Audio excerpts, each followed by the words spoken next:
പുറപ്പാട് അധ്യായം 26. സാക്ഷ്യകൂടാരം. 10 വിരികൾ കൊണ്ട് നീ വിശുദ്ധ കൂടാരം നിർമ്മിക്കണം. നീലം, ധൂമ്രം, കടുംചുമപ്പ് എന്നീ നിറങ്ങളോടുകൂടി നെയ്തെടുത്ത നേർത്ത ചണവസ്ത്രം കൊണ്ടായിരിക്കണം വിരികൾ.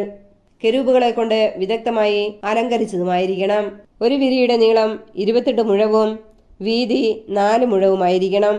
എല്ലാ വിരികളും ഒരേ അളവിലുള്ളതായിരിക്കണം. 5 വിരികൾ ഒന്നോടൊന്ന് ചേർത്ത് തുന്നണം. അതുപോലെ മറ്റേ 5 വിരികളും.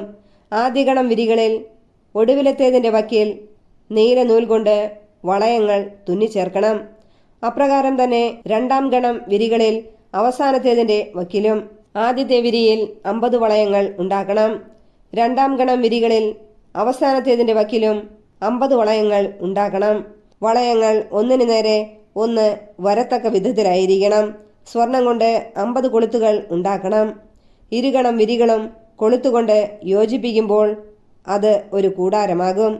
കൂടാരത്തിൻ്റെ മുകൾ ഭാഗം മൂടുന്നതിനായി ആട്ടിൻ രോമം കൊണ്ട് 11 വിരികൾ ഉണ്ടാക്കണം. ഓരോ വിരിക്കും 30 മുഴം നീളവും 4 മുഴം വീതിയും ഉണ്ടായിരിക്കണം. 11 വിരികളും ഒരേ അളവിലായിരിക്കണം.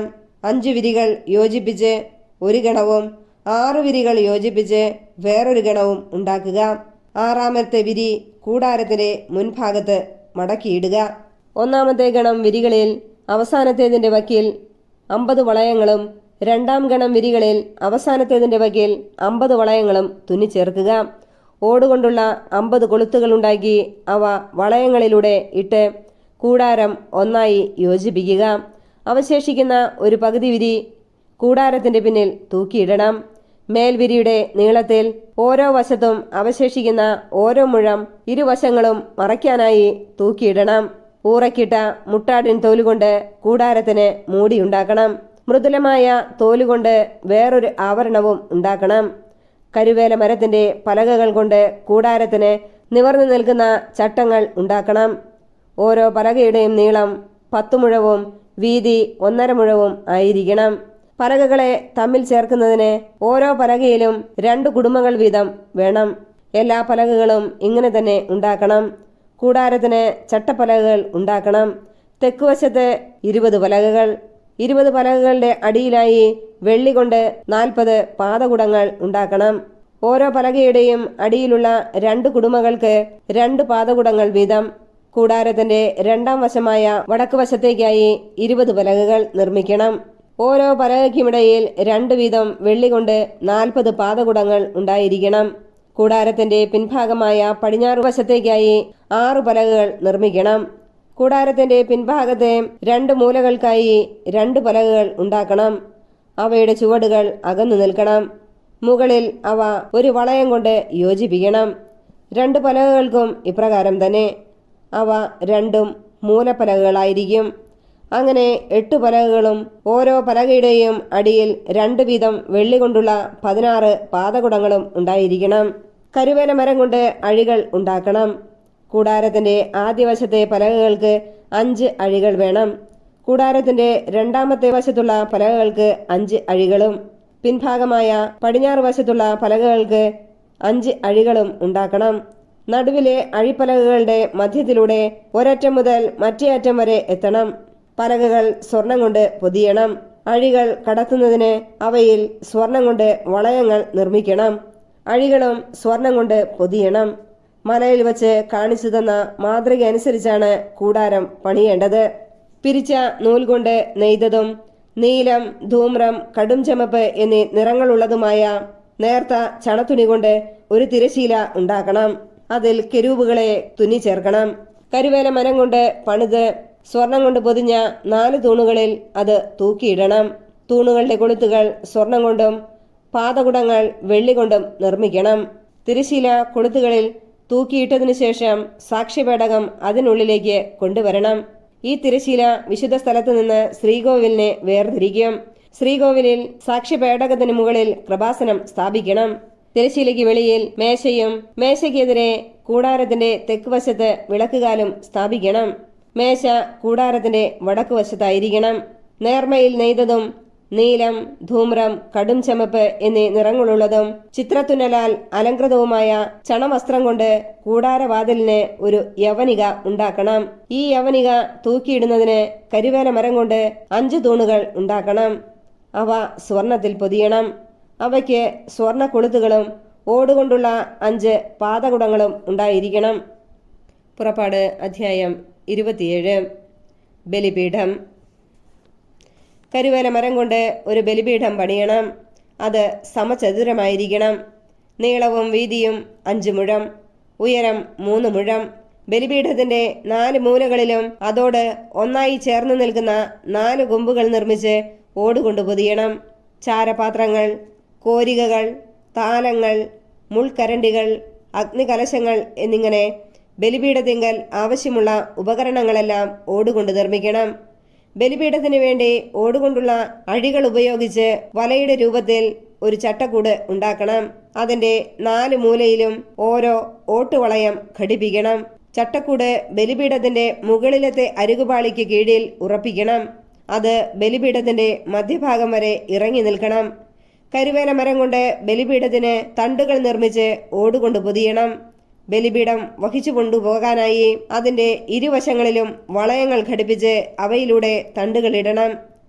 പലകകൾ കൊണ്ട് അകം പൊള്ളയായി ബലിപീഠം പണിയണം. മലയിൽ വെച്ച് കാണിച്ചു തന്നതുപോലെയാണ് പണിയേണ്ടത്. കൂടാരാങ്കണം. കൂടാരത്തിന് ഒരു അങ്കണം ഉണ്ടാക്കണം. അങ്കണത്തിന്റെ തെക്കുഭാഗത്ത് നേർമയായി നെയ്തെടുത്ത ചണത്തുണി കൊണ്ട് 100 മുഴം നീളത്തിൽ ഒരു മറ ഉണ്ടായിരിക്കണം. അതിന് 20 തൂണുകൾ വേണം. തൂണുകളുടെ പാദകുടങ്ങൾ ഓടുകൊണ്ടുള്ളതായിരിക്കണം. തൂണുകൾക്ക് വെള്ളി കൊണ്ടുള്ള കൊളുത്തുകളും പട്ടകളും ഉണ്ടായിരിക്കണം. അപ്രകാരം തന്നെ വടക്ക് ഭാഗത്ത് നെടുകെ 100 മുഴം നീളമുള്ള മറയും മറ തൂക്കുന്നതിന് 20 തൂണുകളും അവയ്ക്ക് 20 ഓട്ടുപാദകുടങ്ങളും വെള്ളി കൊണ്ടുള്ള കൊളുത്തുകളും പട്ടകളും ഉണ്ടായിരിക്കണം. പടിഞ്ഞാറ് ഭാഗത്തെ മുറ്റത്തിന്റെ വീതിക്കൊത്ത് 50 മുഴം നീളമുള്ള മറയും 10 തൂണുകളും അവയ്ക്ക് 10 പാദകുടങ്ങളും ഉണ്ടായിരിക്കണം. കിഴക്ക് ഭാഗത്തെ മുറ്റത്തിന്റെ വീതി 50 മുഴമായിരിക്കണം. കവാടത്തിന്റെ ഒരു വശത്ത് 15 മുഴം നീളമുള്ള മറയും 3 തൂണുകളും അവയ്ക്ക് 3 പാദകുടങ്ങളും ഉണ്ടായിരിക്കണം. കവാടത്തിന്റെ മറുവശത്തും 15 മുഴം നീളമുള്ള മറയും 3 തൂണുകളും അവയ്ക്ക് 3 പാദകുടങ്ങളും വേണം. അങ്കണ കവാടത്തിന് 20 മുഴം നീളമുള്ള ഒരു യവനിക ഉണ്ടായിരിക്കണം. നീലം, ധൂമ്രം, കടുംചുമപ്പ് എന്നീ നിറങ്ങളുള്ളതും നേർമയായി നെയ്തെടുത്തതും ചിത്രത്തയ്യൽ കൊണ്ട് അലങ്കരിച്ചതുമായ ചണവസ്ത്രം കൊണ്ടാണ് യവനിക നിർമ്മിക്കേണ്ടത്. അതിന് 4 തൂണുകളും അവയ്ക്ക് 4 പാദകുടങ്ങളും ഉണ്ടായിരിക്കണം. അങ്കണത്തിന് ചുറ്റുമുള്ള തൂണുകൾക്കെല്ലാം വെള്ളി കൊണ്ടുള്ള പട്ടകളും കൊളുത്തുകളും ഓട്ടുപാദകുടങ്ങളും ഉണ്ടായിരിക്കണം.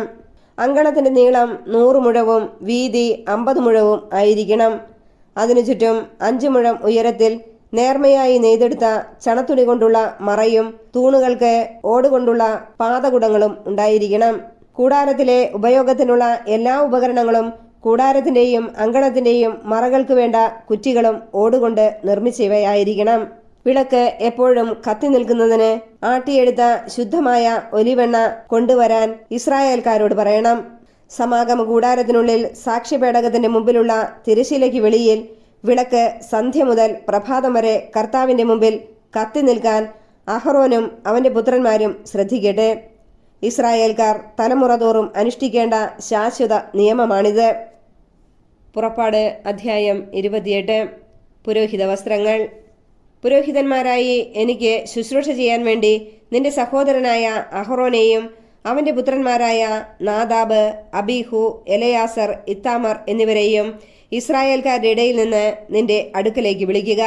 നിന്റെ സഹോദരനായ അഹറോന് മഹിമയും അഴകും നൽകുന്നതിന് അവനു വേണ്ടി വിശുദ്ധ വസ്ത്രങ്ങൾ നിർമ്മിക്കുക. അഹ്റോനെ എന്റെ പുരോഹിതനായി അവരോധിക്കാൻ വേണ്ടി അവന് സ്ഥാനവസ്ത്രങ്ങൾ നിർമ്മിക്കാൻ ഞാൻ നൈപുണ്യം നൽകിയിട്ടുള്ള എല്ലാ വിദഗ്ധന്മാരോടും നീ ആവശ്യപ്പെടുക. അവർ നിർമ്മിക്കേണ്ട വസ്ത്രങ്ങൾ ഇവയാണ്: ഉരസ്ത്രാണം, ഏഫോദ്, നീലയങ്കി, ചിത്രത്തയ്യലുള്ള അങ്കി, തലപ്പാവ്, അരപ്പട്ട. എനിക്ക് പുരോഹിത ശുശ്രൂഷ ചെയ്യാൻ അഹ്റോനും പുത്രന്മാർക്കും വേണ്ടി അവർ വിശുദ്ധ വസ്ത്രങ്ങൾ നിർമ്മിക്കട്ടെ. സ്വർണ്ണനൂൽ, നീലം, ധൂമ്രം, കടുംചുമപ്പ് എന്നീ നിറങ്ങളുള്ള നൂലുകൾ, നേർമയായി പിരിച്ചെടുത്ത ചണം എന്നിവ അവർ ഉപയോഗിക്കണം. സ്വർണ്ണനൂൽ, നീലം, ധൂമ്രം, കടുംചുമപ്പ് എന്നീ നിറങ്ങളുള്ള നൂലുകൾ, നേർമയായി പിരിച്ചെടുത്ത ചണം എന്നിവ ഉപയോഗിച്ച് വിദഗ്ധമായി അവർ ഏഫോദ് നിർമ്മിക്കണം. അതിൻ്റെ രണ്ടറ്റങ്ങൾ തമ്മിൽ യോജിപ്പിക്കുന്നതിന് അതിൽ 2 തോൾവാറുകൾ പിടിപ്പിക്കണം. ഏഫോദ് കെട്ടിയുറപ്പിക്കാനായി അതിന്മേലുള്ള പട്ടയും സ്വർണ്ണനൂൽ, നീലം, ധൂമ്രം, കടുംചുമപ്പ് നൂലുകൾ, നേർമയായി പിരിച്ചെടുത്ത ചണം എന്നിവ കൊണ്ട് അതേ രീതിയിൽ തന്നെ വിദഗ്ധമായി നിർമ്മിച്ചതായിരിക്കണം. 2 വൈഡൂര്യ കല്ലുകളെടുത്ത് അവയിൽ ഇസ്രായേലിന്റെ പുത്രന്മാരുടെ പേരുകൾ കൊത്തണം. അവരുടെ പ്രായക്രമമനുസരിച്ച് ഓരോ കല്ലിലും 6 പേരുകൾ വീതം കൊത്തുക. രത്നശില്പി മുദ്ര കൊത്തുന്നത് പോലെ ഇസ്രായേലിന്റെ പുത്രന്മാരുടെ പേരുകൾ ആ കല്ലുകളിൽ രേഖപ്പെടുത്തണം. കല്ലുകൾ സ്വർണ്ണത്തകിടിൽ പതിക്കണം. ഇസ്രായേൽ പുത്രന്മാരുടെ സ്മാരകശിലയായി അവ ഏഫോദിന്റെ തോൾവാറുകളിൽ ഉറപ്പിക്കണം. അവരുടെ പേരുകൾ കർത്താവിന്റെ മുമ്പിൽ ഒരു സ്മാരകമായി അഹറോൻ തന്റെ 2 തോളുകളിലും വഹിക്കട്ടെ. രത്നം പതിക്കാനുള്ള തകിടുകൾ സ്വർണം കൊണ്ട് ഉണ്ടാക്കുക. തനി സ്വർണം കൊണ്ട് കയറുപോലെ പിരിച്ചെടുത്ത 2 തുടലുകൾ നിർമ്മിച്ച് അവ സ്വർണ്ണ തകിടുകളുമായി യോജിപ്പിക്കുക. ന്യായവിധിയുടെ ഉരസ്ത്രാണം ചിത്രപ്പണികളോടെ നിർമ്മിക്കണം. അത് ഏഫോദ് എന്ന പോലെ സ്വർണ്ണനൂൽ, നീലം, ധൂമ്രം, കടുംചുമപ്പ് എന്നീ നിറങ്ങളുള്ള നൂലുകൾ, നേർമയായി പിരിച്ചെടുത്ത ചണം എന്നിവ കൊണ്ടാണ് ഉണ്ടാക്കേണ്ടത്. അത് സമചതുരത്തിൽ 2 മടക്കുള്ളതായിരിക്കണം. അതിന് 1 ചാൺ നീളവും 1 ചാൺ വീതിയും വേണം. അതിന്മേൽ 4 നിര രത്നങ്ങൾ പതിക്കണം. ആദ്യത്തെ നിരയിൽ മാണിക്യം, പുഷ്യരാഗം, വൈഡൂര്യം. രണ്ടാമത്തെ നിരയിൽ മരതകം, ഇന്ദ്രനീലം, വജ്രം. മൂന്നാമത്തെ നിരയിൽ പവിഴം, ചന്ദ്രകാന്തം, സൗഗന്ധികം. 4-ാമത്തെ നിരയിൽ പത്മരാഗം, ഗോമേതകം, സൂര്യകാന്തം. രത്നങ്ങളെല്ലാം സ്വർണ്ണ തകിടിലാണ് പതിക്കേണ്ടത്. ഇസ്രായേലിന്റെ പുത്രന്മാരുടെ പേരുകൾ അനുസരിച്ച് 12 രത്നങ്ങളുണ്ടായിരിക്കണം. ഓരോ ഗോത്രത്തിൻ്റെയും പേര് ഓരോ രത്നത്തിലും മുദ്ര പോലെ കൊത്തിയിരിക്കണം. ഉരസ്ത്രാണത്തിനു വേണ്ടി തനി സ്വർണം കൊണ്ട് കയറുപോലെ പിരിച്ചെടുത്ത തുടലുകൾ പണിയണം. സ്വർണം കൊണ്ട് 2 വളയങ്ങൾ നിർമ്മിച്ച് ഉരസ്ത്രാണത്തിന്റെ മുകളിലത്തെ 2 മൂലകളിൽ ഘടിപ്പിക്കണം. ഉരസ്ത്രാണത്തിന്റെ മൂലകളിലുള്ള 2 വളയങ്ങളിലൂടെ 2 സ്വർണ്ണ തുടലുകൾ ഇടണം. തുടലുകളുടെ മറ്റേ അറ്റങ്ങൾ രത്നം പതിച്ച സ്വർണ്ണ തകിടുകളിൽ ഘടിപ്പിച്ച ഏഫോദിന്റെ തോൾവാറിന്റെ മുൻഭാഗവുമായി ബന്ധിക്കണം. 2 സ്വർണ്ണ വളയങ്ങൾ പണിത് അവ ഉരസ്ത്രാണത്തിന്റെ താഴത്തെ കോണുകളിൽ അവയുടെ ഉൾഭാഗത്ത് ഏഫോദിനോട് ചേർത്ത് ബന്ധിക്കണം.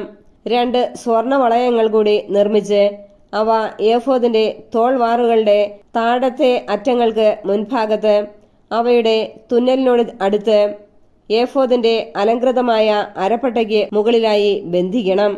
ഉരസ്ത്രാണത്തിന്റെയും ഏഫോദിന്റെയും വളയങ്ങൾ ഒരു നീലച്ചരട് കൊണ്ട് ബന്ധിക്കണം. അപ്പോൾ ഉരസ്ത്രാണം ഏഫോദിന്റെ അലങ്കൃതമായ അരപ്പട്ടയ്ക്ക് മുകളിൽ നിന്ന് ഇളകി പോവുകയില്ല. അഹറോൻ വിശുദ്ധ സ്ഥലത്ത് പ്രവേശിക്കുമ്പോൾ ഇസ്രായേലിന്റെ പുത്രന്മാരുടെ പേരുകൾ കൊത്തിയിട്ടുള്ള ന്യായവിധിയുടെ ഉരസ്ത്രാണം ധരിക്കണം. അങ്ങനെ കർത്താവിന്റെ സന്നിധിയിൽ അവർ നിരന്തരം സ്മരിക്കപ്പെടും. ന്യായവിധിയുടെ ഉരസ്ത്രാണത്തിൽ ഉറീം, തുമ്മീം എന്നിവ നിക്ഷേപിക്കുക.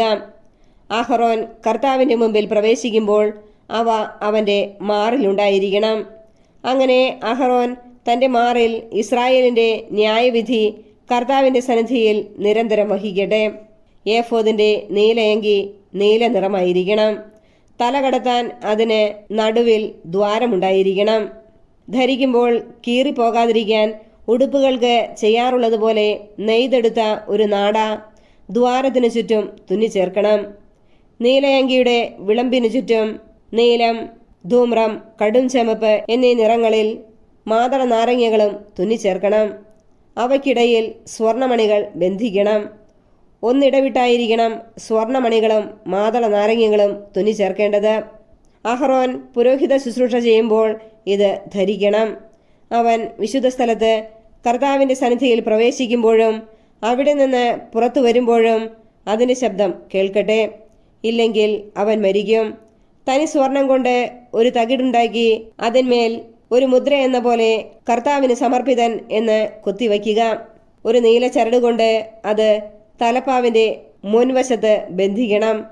അഹ്റോൻ അത് നെറ്റിയിൽ ധരിക്കണം. അങ്ങനെ ഇസ്രായേൽക്കാർ വിശുദ്ധ വസ്തുക്കൾ കാഴ്ച സമർപ്പിക്കുന്നതിൽ വരുത്തുന്ന വീഴ്ചകൾ അവൻ വഹിക്കട്ടെ. കാണിക്കകൾ കർത്താവിന്റെ സന്നിധിയിൽ സ്വീകാര്യമാകേണ്ടതിന് ആ തകിട് അഹ്റോന്റെ നെറ്റിയിൽ എപ്പോഴും ഉണ്ടായിരിക്കണം. നേർമയായി പിരിച്ചെടുത്ത ചണം കൊണ്ട് ഒരു അങ്കിയുണ്ടാക്കി അത് ചിത്രത്തുന്നലാൽ അലങ്കരിക്കണം. നേർമയായി പിരിച്ചെടുത്ത ചണം കൊണ്ട് തലപ്പാവും ചിത്രാലങ്കൃതമായ അരപ്പട്ടയും ഉണ്ടാക്കണം. അഹ്റോന്റെ പുത്രന്മാർക്ക് മഹിമയും അഴകും ഉണ്ടാകേണ്ടതിന് അവർക്കായി അങ്കികളും അരപ്പട്ടകളും തൊപ്പികളും നിർമ്മിക്കണം. ഇവയെല്ലാം നിന്റെ സഹോദരനായ അഹ്റോനെയും അവന്റെ പുത്രന്മാരെയും നീ അണിയിക്കുക. അവർ എനിക്ക് പുരോഹിത ശുശ്രൂഷ ചെയ്യേണ്ടതിന് നീ അവരെ അഭിഷേചിച്ച് നിയോഗിക്കുകയും വിശുദ്ധീകരിക്കുകയും ചെയ്യുക. അവരുടെ നഗ്നത മറയ്ക്കാൻ ചണത്തുണി കൊണ്ട് അര മുതൽ തുടവരെ എത്തുന്ന കാൽച്ചട്ടകൾ ഉണ്ടാക്കണം. അഹ്റോനും പുത്രന്മാരും സമാഗമ കൂടാരത്തിൽ പ്രവേശിക്കുകയോ വിശുദ്ധ സ്ഥലത്ത് ശുശ്രൂഷ ചെയ്യുന്നതിന് ബലിപീഠത്തെ സമീപിക്കുകയോ ചെയ്യുമ്പോൾ ഇവ ധരിക്കണം. ഇല്ലെങ്കിൽ അവർ കുറ്റക്കാരായി തീരുകയും മരിക്കുകയും ചെയ്യും. ഇത് അഹ്റോനും സന്തതികൾക്കും എന്നേക്കുമുള്ള നിയമമാണ്. പുറപ്പാട് അധ്യായം 29. അഭിഷേകക്രമം. എനിക്ക് പുരോഹിത ശുശ്രൂഷ ചെയ്യുന്നതിന് അവരെ നിയോഗിക്കാൻ നീ ചെയ്യേണ്ടത് ഇതാണ്. ഒരു കാളക്കുട്ടിയെയും ഊനമറ്റ 2 മുട്ടാടിനെയും തിരഞ്ഞെടുക്കുക. പുളിപ്പില്ലാത്ത അപ്പം, എണ്ണ ചേർത്ത് മയം വരുത്തിയ പുളിപ്പില്ലാത്ത അപ്പം, എണ്ണ പുരട്ടിയ പുളിപ്പില്ലാത്ത നേർത്ത അപ്പം ഇവ സജ്ജമാക്കുക. ഇവയെല്ലാം ഗോതമ്പ് മാവ് കൊണ്ട് ഉണ്ടാക്കണം. അവ ഒരു കുട്ടയിലാക്കി കാളക്കുട്ടിയോടും മുട്ടാടുകളോടുമൊപ്പം കൊണ്ടുവരിക. നീ അഹ്റോനെയും അവന്റെ പുത്രന്മാരെയും സമാഗമ കൂടാരത്തിന്റെ വാതിൽക്കൽ കൊണ്ടുവന്ന് അവരെ വെള്ളം കൊണ്ട് കഴുകുക. അങ്കി, ഏഫോദിന്റെ നീലയങ്കി, ഏഫോദ്, ഉരസ്ത്രാണം, ഏഫോദിന്റെ ചിത്രത്തയ്യലുള്ള അരപ്പട്ട എന്നിവ അഹ്റോനെ അണിയിക്കണം. അവന്റെ തലയിൽ തലപ്പാവും തലപ്പാവിന്മേൽ വിശുദ്ധ കിരീടവും വയ്ക്കണം. അനന്തരം തൈലം തലയിലൊഴിച്ച് അവനെ അഭിഷേചിക്കുക. അവന്റെ പുത്രന്മാരെ കൊണ്ടുവന്ന് അങ്കികൾ ധരിപ്പിക്കുക. നീ അവരെ അരപ്പട്ടകളും തൊപ്പികളും അണിയിക്കണം. ശാശ്വതമായ നിയമമനുസരിച്ച് പൗരോഹിത്യം അവരുടേതായിരിക്കും. നീ അഹ്റോനെയും അവന്റെ പുത്രന്മാരെയും പുരോഹിതരായി അവരോധിക്കണം. അനന്തരം കാളക്കുട്ടിയെ സമാഗമ കൂടാരത്തിന് മുമ്പിൽ കൊണ്ടുവരണം. അഹ്റോനും പുത്രന്മാരും അതിന്റെ തലയിൽ കൈകൾ വയ്ക്കണം. കർത്താവിന്റെ സന്നിധിയിൽ സമാഗമ കൂടാരത്തിന്റെ വാതിൽക്കൽ വെച്ച് കാളക്കുട്ടിയെ കൊല്ലണം. അതിന്റെ രക്തത്തിൽ നിന്ന് കുറെയെടുത്ത് വിരൽ കൊണ്ട് ബലിപീഠത്തിന്റെ കൊമ്പുകളിൽ പുരട്ടണം. ബാക്കി രക്തം ബലിപീഠത്തിന്റെ ചുവട്ടിലൊഴിക്കണം. കുടൽ പൊതിഞ്ഞുള്ള മേധസ്സും കരളിന്മേലുള്ള കൊഴുപ്പും ഇരുവൃക്കകളും അവയിന്മേലുള്ള മേധസ്സുമെടുത്ത് ബലിപീഠത്തിന്മേൽ വെച്ച് ദഹിപ്പിക്കണം. എന്നാൽ കാളക്കുട്ടിയുടെ മാംസവും തോലും ചാണകവും പാളയത്തിന് വെളിയിൽ വെച്ച് അഗ്നിയിൽ ദഹിപ്പിക്കണം. ഇത് പാപപരിഹാര ബലിയാണ്. മുട്ടാടുകളിൽ ഒന്നിനെ മാറ്റി നിർത്തണം. അഹ്റോനും പുത്രന്മാരും അതിന്റെ തലയിൽ കൈകൾ വയ്ക്കട്ടെ. അതിനെ കൊന്ന് രക്തമെടുത്ത് ബലിപീഠത്തിന് ചുറ്റും ഒഴിക്കണം. അതിനെ കഷ്ണങ്ങളായി മുറിച്ചതിനു ശേഷം അതിന്റെ ആന്തരിക അവയവങ്ങളും കാലുകളും കഴുകണം. ഇവ മറ്റു കഷണങ്ങളുടെയും തലയുടെയും കൂടെ വയ്ക്കണം. മുട്ടാടിനെ മുഴുവൻ ബലിപീഠത്തിൽ വച്ച് ദഹിപ്പിക്കണം. ഇത് കർത്താവിനുള്ള ദഹനബലിയാണ്, കർത്താവിന് പ്രസാദകരമായ സുഗന്ധം. അനന്തരം അടുത്ത മുട്ടാടിനെയും കൊണ്ടുവരണം. അഹ്റോനും പുത്രന്മാരും അതിന്റെ തലയിൽ കൈകൾ വയ്ക്കണം. അതിനെ കൊന്ന് രക്തത്തിൽ കുറച്ചെടുത്ത് അഹ്റോന്റെയും പുത്രന്മാരുടെയും വലത്തു ചെവിയുടെ അഗ്രത്തിലും വലത്തു കൈയുടെ തള്ളവിരലിലും വലത്തുകാലിന്റെ പെരുവിരലിലും പുരട്ടുകയും ബാക്കി ബലിപീഠത്തിനു ചുറ്റും ഒഴിക്കുകയും വേണം. ബലിപീഠത്തിൽ നിന്നുള്ള രക്തത്തിൽ നിന്നും അഭിഷേക തൈലത്തിൽ നിന്നും കുറച്ചെടുത്ത് അഹ്റോന്റെ മേലും അവന്റെ വസ്ത്രത്തിന്മേലും അവന്റെ പുത്രന്മാരുടെ മേലും അവരുടെ വസ്ത്രത്തിന്മേലും തളിക്കണം. അങ്ങനെ അവനും പുത്രന്മാരും അവരുടെ വസ്ത്രങ്ങളും ശുദ്ധീകരിക്കപ്പെടും. അതിനുശേഷം നീ മുട്ടാടിന്റെ മേധസ്സും കൊഴുത്ത വാലും കുടൽ പൊതിഞ്ഞിരിക്കുന്ന മേധസ്സും കരളിന്മേലുള്ള കൊഴുപ്പും ഇരുവൃക്കകളും അതിന്മേലുള്ള മേധസ്സും വലത്തെ കുറുകും എടുക്കണം. കാരണം അത് അഭിഷേകത്തിനുള്ള മുട്ടാടാണ്. കർത്താവിന്റെ സന്നിധിയിൽ വച്ചിരിക്കുന്ന പുളിപ്പില്ലാത്ത അപ്പത്തിന്റെ കുട്ടയിൽ നിന്ന് ഒരപ്പവും എണ്ണ ചേർത്ത് മയം വരുത്തിയ ഒരപ്പവും നേർത്ത ഒരപ്പവും എടുക്കണം. ഇവയെല്ലാം അഹ്റോന്റെയും പുത്രന്മാരുടെയും കരങ്ങളിൽ വച്ച് കർത്താവിന്റെ സന്നിധിയിൽ നിരാജനം ചെയ്യുക. അനന്തരം അത് അവരുടെ കൈകളിൽ നിന്ന് വാങ്ങി ദഹനബലിയോടൊന്നിച്ച് ബലിപീഠത്തിൽ വച്ച് ദഹിപ്പിക്കണം. ഇത് കർത്താവിനുള്ള ദഹനബലിയാണ്, കർത്താവിന് പ്രസാദകരമായ സുഗന്ധം. അഹ്റോന്റെ അഭിഷേകത്തിനായി അർപ്പിച്ച മുട്ടാടിന്റെ നെഞ്ചെടുത്ത് കർത്താവിന്റെ സന്നിധിയിൽ നിരാജനം ചെയ്യണം. ഇത് നിന്റെ ഓഹരിയായിരിക്കും. അഭിഷേകത്തിനായി അർപ്പിക്കുന്ന മുട്ടാടിൽ നിന്ന് നിരാജനം ചെയ്ത നെഞ്ചും കുറുകും വിശുദ്ധീകരിച്ച് അഹ്റോനും പുത്രന്മാർക്കുമായി മാറ്റിവെക്കണം. ഇസ്രായേൽ ജനത്തിൽ നിന്ന് അഹ്റോനും പുത്രന്മാർക്കും നിയമപ്രകാരം എന്നും ലഭിക്കേണ്ട അവകാശമാണിത്. ഇസ്രായേൽ ജനം സമാധാന ബലിയിൽ നിന്ന് നിരാജനം ചെയ്ത് കർത്താവിന് സമർപ്പിക്കുന്ന കാഴ്ചയും. അഹ്റോന്റെ വിശുദ്ധ വസ്ത്രങ്ങൾ അവനുശേഷം അവന്റെ പുത്രന്മാർക്കുള്ളതായിരിക്കും. അവർ പുരോഹിതരായി അഭിഷിക്തരാകുന്നതും നിയോഗിക്കപ്പെടുന്നതും അവ ധരിച്ചുകൊണ്ടായിരിക്കണം. അവന്റെ സ്ഥാനത്ത് പുരോഹിതനാകുന്ന അവന്റെ പുത്രൻ വിശുദ്ധ സ്ഥലത്ത് ശുശ്രൂഷ ചെയ്യുന്നതിന് സമാഗമ കൂടാരത്തിൽ വരുമ്പോൾ 7 ദിവസം അത് ധരിക്കണം. അഭിഷേകത്തിന് അർപ്പിക്കുന്ന മുട്ടാടിന്റെ മാംസമെടുത്ത് വിശുദ്ധമായ ഒരു സ്ഥലത്ത് വച്ച് വേവിക്കണം. മുട്ടാടിന്റെ മാംസവും കുട്ടയിലുള്ള അപ്പവും അഹ്റോനും പുത്രന്മാരും സമാഗമ കൂടാരത്തിന്റെ വാതിൽക്കൽ വച്ച് ഭക്ഷിക്കണം. തങ്ങളുടെ അഭിഷേകത്തിന്റെയും വിശുദ്ധീകരണത്തിന്റെയും വേളയിൽ പാപപരിഹാരത്തിനായി അർപ്പിക്കപ്പെട്ട വസ്തുക്കൾ അവർ മാത്രം ഭക്ഷിക്കട്ടെ. അവ വിശുദ്ധമാകയാൽ അന്യർ ഭക്ഷിക്കരുത്. അഭിഷേകത്തിന് വേണ്ടി ഉള്ള മാംസമോ അപ്പമോ പ്രഭാതത്തിൽ അവശേഷിക്കുന്നെങ്കിൽ അവ അഗ്നിയിൽ ദഹിപ്പിച്ചു കളയണം. അത് വിശുദ്ധമാകയാൽ ഭക്ഷിക്കരുത്. ഞാൻ നിന്നോട് കൽപ്പിച്ചിട്ടുള്ളതുപോലെ അഹ്റോനോടും പുത്രന്മാരോടും അനുവർത്തിക്കുക. അവരുടെ അഭിഷേക കർമ്മം 7 ദിവസം നീണ്ടു നിൽക്കണം. പാപപരിഹാര ബലിയായി ഓരോ ദിവസവും ഓരോ കാളക്കുട്ടിയെ അർപ്പിക്കണം. ബലിപീഠത്തിൽ പരിഹാര ബലി അർപ്പിക്കുക വഴി അതിൽ നിന്ന് പാപം തുടച്ചു നീക്കപ്പെടും. അനന്തരം അതിനെ അഭിഷേചിച്ച് വിശുദ്ധീകരിക്കുക. 7 ദിവസം പാപപരിഹാര ബലി നടത്തി ബലിപീഠത്തെ ശുദ്ധീകരിക്കുക. അപ്പോൾ ബലിപീഠം അതിവിശുദ്ധമാകും. ബലിപീഠത്തെ സ്പർശിക്കുന്നതെന്തും വിശുദ്ധമാകും. അനുദിന ബലികൾ. ബലിപീഠത്തിൽ അർപ്പിക്കേണ്ടത് ഇവയാണ്: 1 വയസ്സുള്ള 2 ആട്ടിൻകുട്ടികളെ വീതം എല്ലാ ദിവസവും അർപ്പിക്കണം. ഒന്നിനെ പ്രഭാതത്തിലും മറ്റേതിനെ സായാഹ്നത്തിലുമാണ് അർപ്പിക്കേണ്ടത്. 1-ാമത്തെ ആട്ടിൻകുട്ടിയോടൊപ്പം 4-1 ഹിൻ ശുദ്ധമായ ഒലിവെണ്ണയിൽ കുഴച്ച 10-1 ഏഫ മാവും പാനീയ ബലിയായി 4-1 ഹിൻ വീഞ്ഞും സമർപ്പിക്കണം. പ്രഭാതത്തിൽ എന്ന പോലെ സായാഹ്നത്തിൽ 2-ാമത്തെ ആട്ടിൻകുട്ടിയെ ധാന്യബലിയോടും പാനീയ ബലിയോടുമൊത്ത് സുഗന്ധവാഹിയായ ദഹനബലിയായി കർത്താവിന് അർപ്പിക്കണം. ഞാൻ നിങ്ങളെ കാണുകയും നിങ്ങളോട് സംസാരിക്കുകയും ചെയ്യുന്ന സമാഗമ കൂടാരത്തിന്റെ വാതിൽക്കൽ കർത്താവിന്റെ സന്നിധിയിൽ തലമുറ തോറും നിങ്ങൾ അനുദിനം അർപ്പിക്കേണ്ട ദഹനബലിയാണിത്. അവിടെ വെച്ച് ഞാൻ ഇസ്രായേൽ ജനത്തെ സന്ദർശിക്കും. എന്റെ മഹത്വത്താൽ അവിടം വിശുദ്ധീകരിക്കുകയും ചെയ്യും. സമാഗമ കൂടാരവും ബലിപീഠവും ഞാൻ വിശുദ്ധീകരിക്കും. എനിക്ക് പുരോഹിത ശുശ്രൂഷ ചെയ്യുന്നതിനായി അഹ്റോനെയും പുത്രന്മാരെയും ഞാൻ വിശുദ്ധീകരിക്കും. ഞാൻ ഇസ്രായേൽ ജനത്തിന്റെ മധ്യേ വസിക്കും. അവരുടെ ദൈവമായിരിക്കുകയും ചെയ്യും. അവരുടെ ഇടയിൽ വസിക്കാൻ വേണ്ടി അവരെ ഈജിപ്തിൽ നിന്ന് കൊണ്ടുവന്ന അവരുടെ ദൈവമായ കർത്താവ് ഞാനാണെന്ന് അവർ അറിയും. ഞാനാണ് അവരുടെ ദൈവമായ കർത്താവ്. പുറപ്പാട് അധ്യായം 30. ധൂപപീഠം.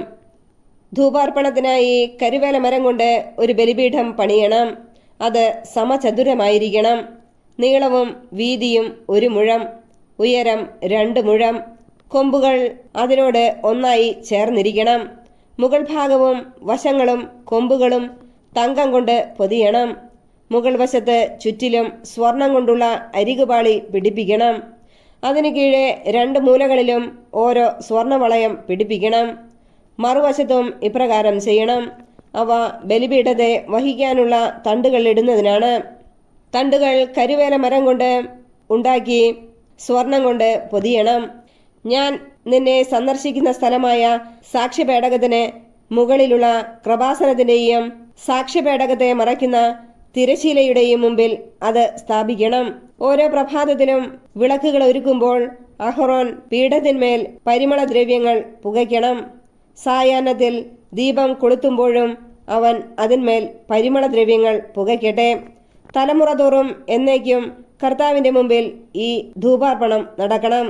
അവിശുദ്ധ ധൂപമോ ദഹനബലിയോ ധാന്യബലിയോ അതിന്മേൽ നീ അർപ്പിക്കരുത്. ദ്രാവക നൈവേദ്യവും ഒഴിക്കരുത്. പാപപരിഹാര ബലിയുടെ രക്തം കൊണ്ട് വർഷത്തിലൊരിക്കൽ അഹറോൻ അതിൻ്റെ കൊമ്പുകളിൽ പരിഹാരകർമ്മം അനുഷ്ഠിക്കണം. തലമുറ തോറും ഇപ്രകാരം ചെയ്യണം. ഇത് കർത്താവിന് അതിവിശുദ്ധമാണ്.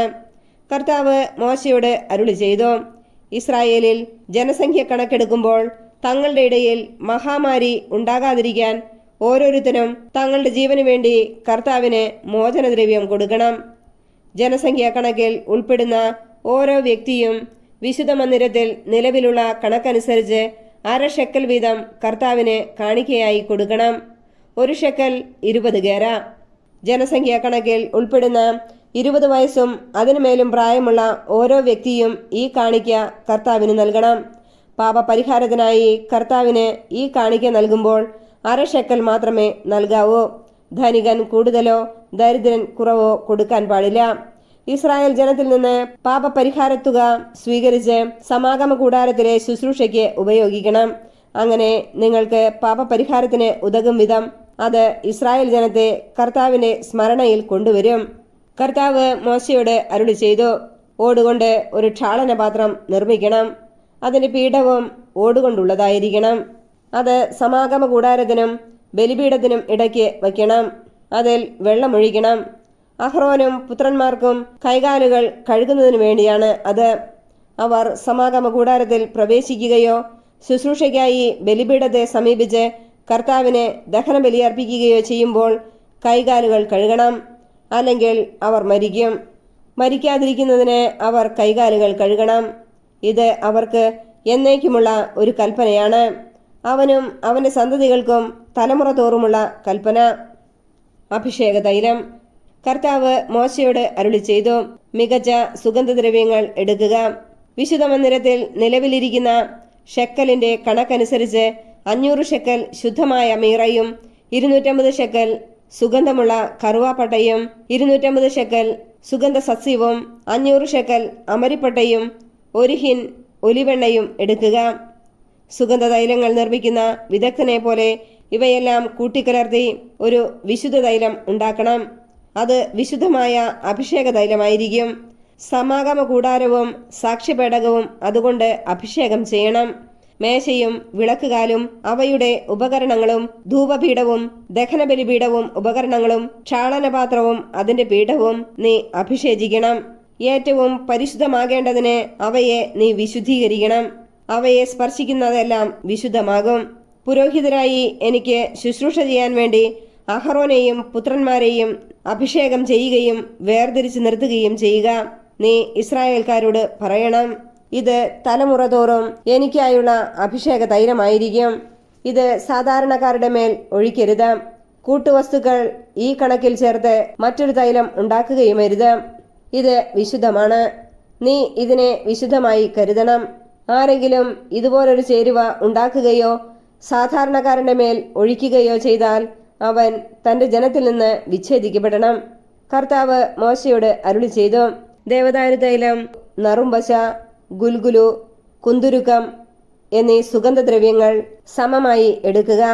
സുഗന്ധതൈലം നിർമ്മിക്കുന്ന വിദഗ്ധനെ പോലെ ഇവയെല്ലാം കൂട്ടിക്കലർത്തി ഉപ്പും ചേർത്ത് ധൂപാർപ്പണത്തിനുള്ള വിശുദ്ധമായ സുഗന്ധദ്രവ്യം ഉണ്ടാക്കുക. അതിൽ നിന്ന് കുറെയെടുത്ത് നേർമയായി പൊടിച്ച് ഒരു ഭാഗം ഞാൻ നിങ്ങളെ സന്ദർശിക്കുന്ന സമാഗമ കൂടാരത്തിലെ സാക്ഷ്യപേടകത്തിന്റെ മുമ്പിൽ വയ്ക്കുക. അതിനെ ഏറ്റവും പവിത്രമായി കരുതണം.